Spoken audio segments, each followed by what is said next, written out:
So the other day, I posted my video, Marvel Legendary Storage, 2 boxes become 1?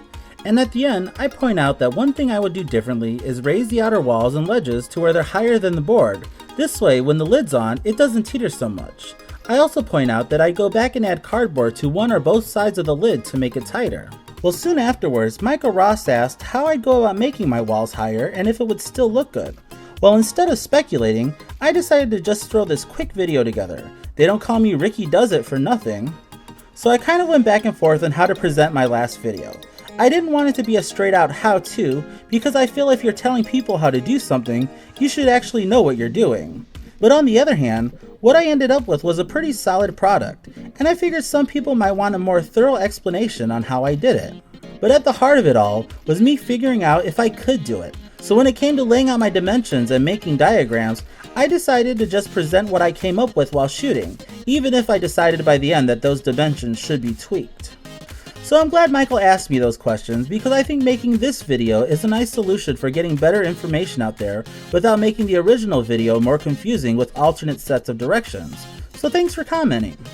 So all I'll really be doing is increasing the height of these outer wall pieces, the ledges on these 2 separators, as well as the ledges on all 3 walls. To do that, I picked up another one of these display boards, like you'd use for a science fair. First things first, I have to measure the thickness of my board to see how much higher we're going. And it looks like it's just a smidge higher than a ½ inch, but I think I'm going to go with 5/8 of an inch, and you'll see why in a bit. So let's get those wall pieces out of there. As you can see, the permanent status of my permanent tape roller is somewhat questionable, at least in this scenario. So the new pieces we need are going to be 3 5/8 inches square, which should be easy enough. And now for my inner walls.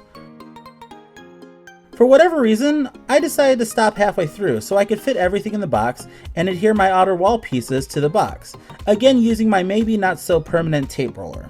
And now to cut out these slots, all I'm really doing here is increasing the ledges to 5/8 of an inch tall. So since the middle part will stay 3 inches high, the outer edges will be 3 5/8. So let's get these back in there. And now to raise the ledges on our separators, which will end up looking something like this. So here are those same pieces I used before, just 3 5/8 inches wide by 3 inches tall, and that'll help space out the 2 middle rows. So this should be the last migration you see for a while, as this box is holding up quite nicely, and I don't expect the capacity to max out for quite some time. And here you can see the board fits just as nicely as before. And since I went a little bit higher than the board, there's a bit more breathing room for the original rule book, and of course all the rest just lie flat on top. But what about that side to side movement? Well, for that, I need to pad out the sides of this lid. So for the height, we're just at, if not a hair under, 3 inches. And for the width, we already know from before, it's 11 3/8. So let's bang those out real quick. Now it's possible I'd want to glue these side pieces in, but I don't have time for that today. So I'm just going to give this permanent tape roller another day in court. You know what they say about insanity, it's doing the same thing over and over again and expecting different results and posting it on YouTube. But it looks like insanity pays off, because this is on there nice and tight. Same thing for this side, rock and roll. So let's get this lid on there. And yeah, no more wobble. Nice and snug too. So there you have it, my little addendum to Marvel Legendary Storage, 2 boxes become 1? So thanks for watching and keep those comments coming. See you later.